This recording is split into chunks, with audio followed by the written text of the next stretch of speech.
global reach of the Ukraine conflict that started last February has been extensive and revealing.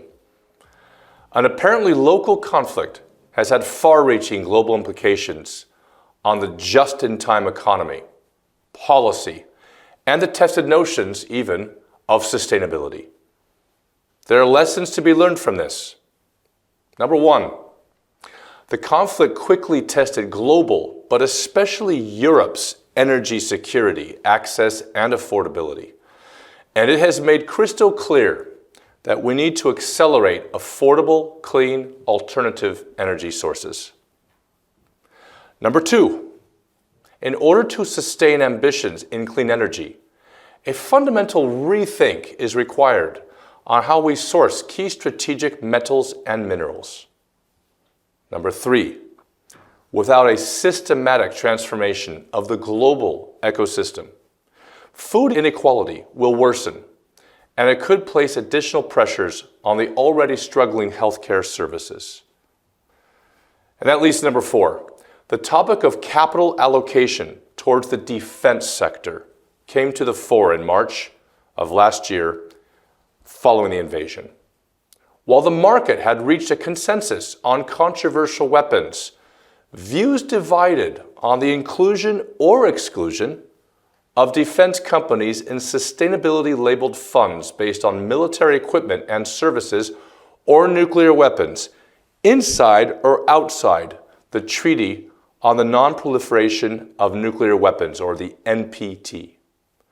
There are unintended consequences in the data capture for inside NPT and the distinctions between primary purpose and the core components in nuclear equipment. And after much analysis, we will look to further define our own approach on this matter soon. Number five, the energy crisis very swiftly turned ESG into a political hot topic, and not for the first time that this has been a political topic, but this time shows that it is not yet over. The sustained underinvestment in the global energy infrastructure, especially in Europe, was blamed on ESG and an out-of-touch climate agenda.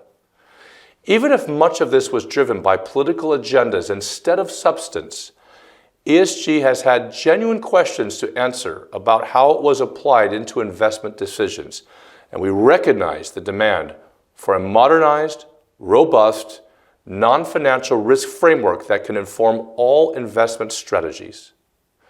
We expect risk screening to migrate from non-specific aggregated ESG scores to specific elements of idiosyncratic risk within ESG. Number six, alongside testing ESG's resilience, the events of last year challenged the markets to consider the transition to green instead of focusing solely on being green. A more globally inclusive approach to real-world impact and the future economic resilience is needed. And transition could be the cornerstone of this.